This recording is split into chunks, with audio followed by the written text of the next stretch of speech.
দিনব্যাপী বাংলাদেশ যুক্তরাষ্ট্র শুল্ক আলোচনার দ্বিতীয় দিন শেষ হয়েছে। দুই দেশের মধ্যে বর্তমান ও ভবিষ্যৎ বাণিজ্যের গতি প্রকৃতি কেমন হবে সেসব বিষয় উপস্থাপন ও যুক্তিতর্ক হয়েছে।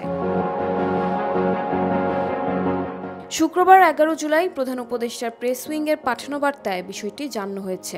ওয়ালটন এখন দেশের সীমানা পেরিয়ে পৌঁছে গিয়েছে 50টিরও বেশি দেশে। ওয়ালটন, ঘরে ঘরে বিশ্বজুড়ে।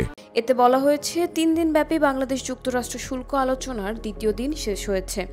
দুই দেশের মধ্যে বর্তমান ও ভবিষ্যৎ বাণিজ্যের গতি প্রকৃতি কেমন হবে সেসব বিষয় উপস্থাপন ও যুক্তিতর্ক হয়েছে। বেশ কিছু বিষয়ে দুই দেশ মোটামুটিভাবে একমত হয়েছে, কিছু বিষয় অমীমাংসিত রয়ে গেছে।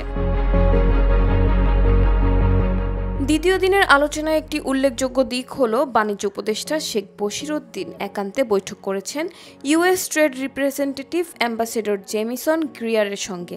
গ্রিয়ার ট্রাম্প প্রশাসনে মন্ত্রী পদমর্যাদার অত্যন্ত গুরুত্বপূর্ণ ব্যক্তিত্ব। তার সঙ্গে শুল্ক বিষয়ক আলোচনার পাশাপাশি দুই দেশের বাণিজ্য ও স্বার্থ সংশ্লিষ্ট বিষয় নিয়ে আন্তরিক পরিবেশে আলোচনা হয়েছে। আলোচনায় বাণিজ্য উপদেষ্টা বাংলাদেশের সার্বিক পরিস্থিতি তুলে ধরেছেন।